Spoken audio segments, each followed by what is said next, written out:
Hey there, and welcome to another episode of State of the Build here on the Peak Auto YouTube channel. I'm Emily Reeves, your host, and I'm so happy, as usual, to bring you another wonderful episode that you guys have been asking for. On this one, we've got the ever so awesome Kevin Brown from Junkyard Digs, and Mook makes an appearance too. I have a feeling you guys are gonna like this one. All right, let's shoot Kevin a text. What's going on, Kevin? Thank you so much for taking the time to toss some videos back and forth with me today.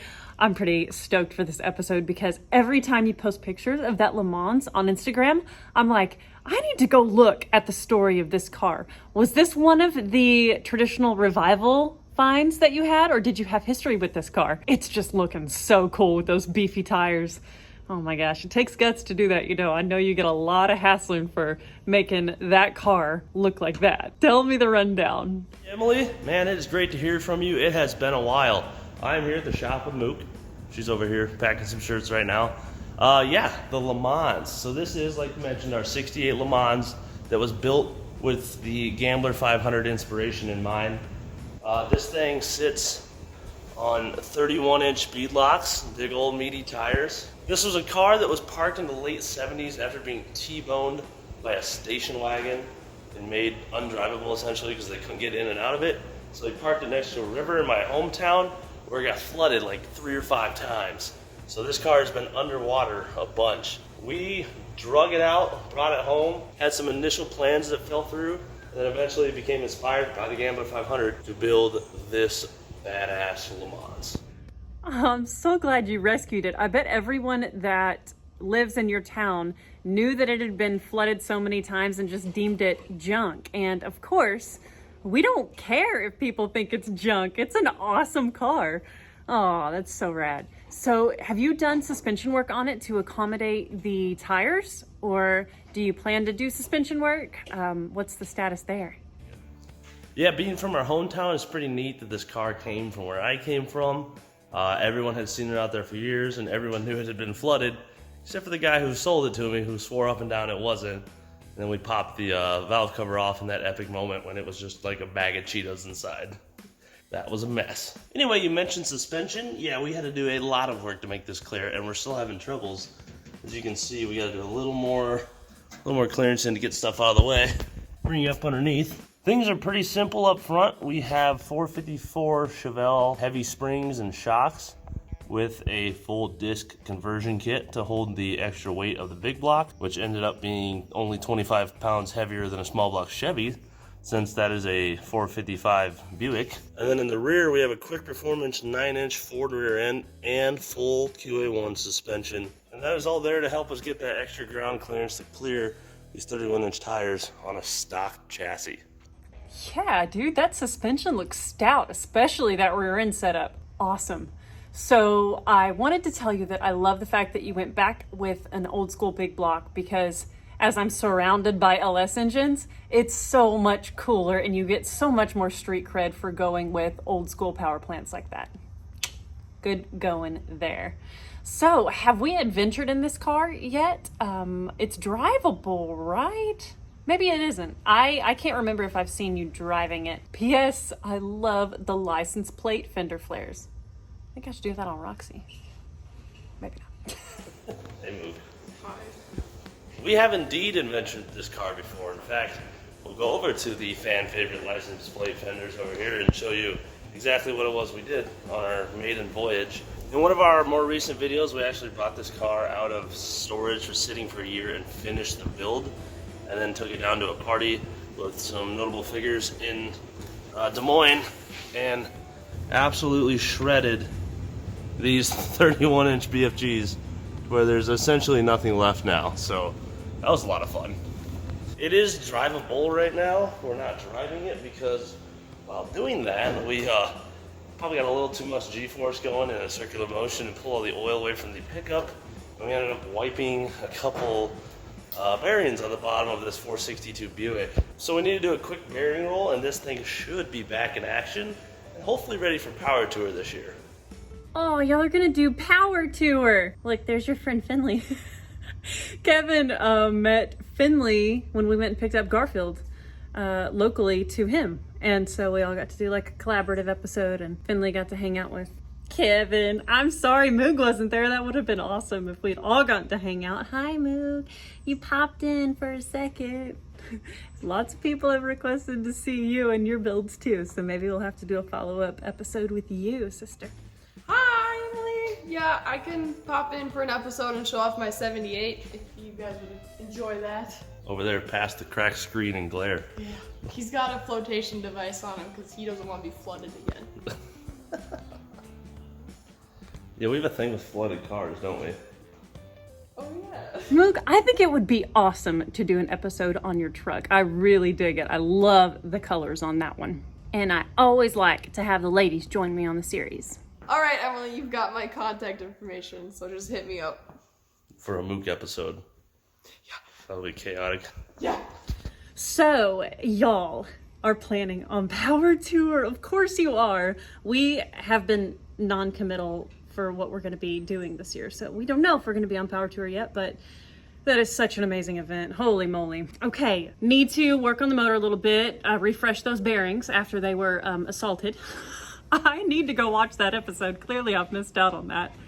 Oh my goodness. Well, 9 times out of 10, when we do these episodes, people request to see you guys on here. So I'm sure all of the viewership here has seen your antics with that car already. So what are the upcoming plans and dreams for that car? Are you gonna eventually do the Gambler in it? Any more mods going to take place? Like a roll cage, or, you know, any more body mods or engine mods, or is the transmission good to go? What's the plan there? Yeah, future plans for the Le Mans. This thing is potentially one of our Power Tour cars. We've done it in this already.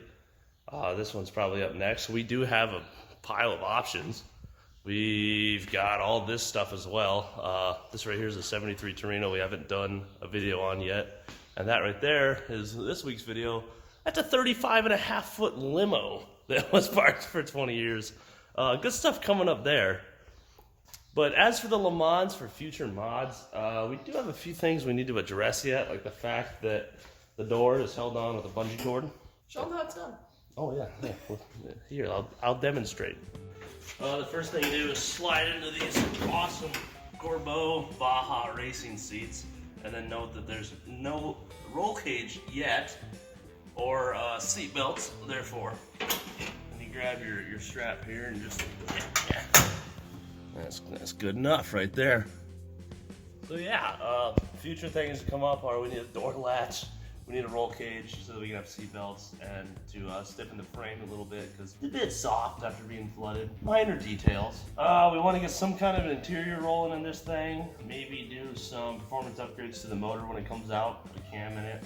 Probably have the transmission rebuilt because it's got a little bit of slop in the rear end. All that's because we bought this whole driveline for like $500. It was a mystery big block that we threw in that happened to be rebuilt, as we come to find out. For events, we were gonna take it to Cletus and Cars here next weekend, but instead we're doing a race in Kansas City. But I would still like to get this to Power Tour and Cletus and Cars and a few other events for people to enjoy it, because it gets a lot of interested looks when we're going down the road. One thing I did anticipate is half of those looks are, whoa, and the other half are, why? we didn't really see the negative responses coming, but it does make sense that some people don't like busted up Le Mans sitting on 31s. Yeah, I don't know why people don't like the truck car thing.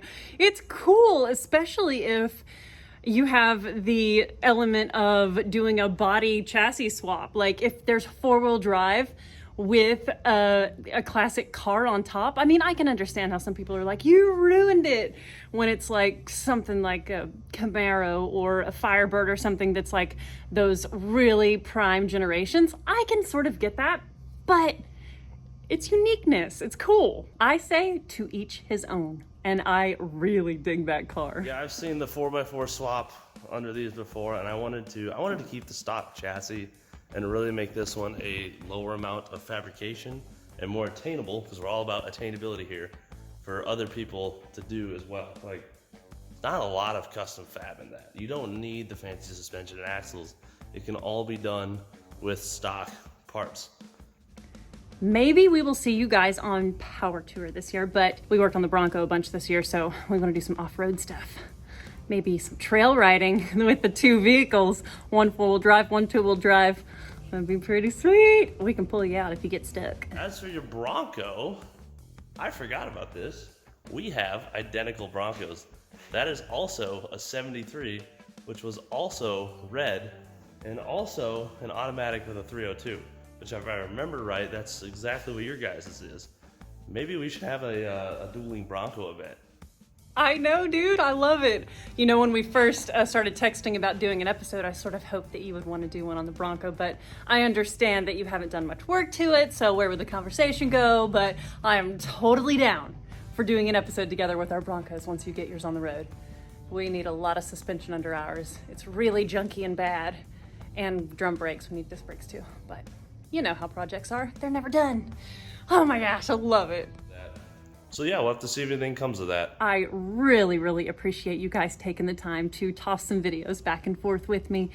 I love seeing other couples in automotive having fun and collecting a whole slew of vehicles that you love and adore and buying them on the cheap and just making them awesome, because there's so much to be done in automotive that doesn't cost a ton of money.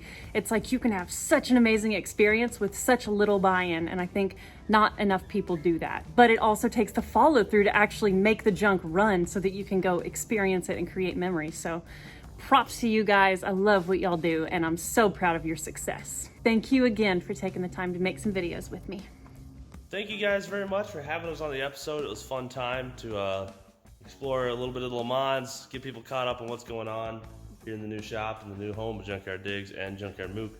So thank you very much, Emily, for the opportunity. Thank you to Peak for providing the opportunity to her. We will hopefully see you soon. Peace. Bye. I hope y'all enjoyed this one as I did. Kevin and Mook are doing an excellent job on YouTube and Instagram, and if you don't already follow them, get on it. I will provide all their information right here. As I always say, thank you guys so much for watching, commenting, liking, and subscribing, and sharing this channel with all of your friends. And don't forget to jump over to Peak's website and become a Peak Squad member, because we're constantly giving away free stuff. And who doesn't like free stuff? Thank you to everybody who suggested having Junkyard Digs on the channel, and keep those suggestions coming. We'll see y'all in the next episode.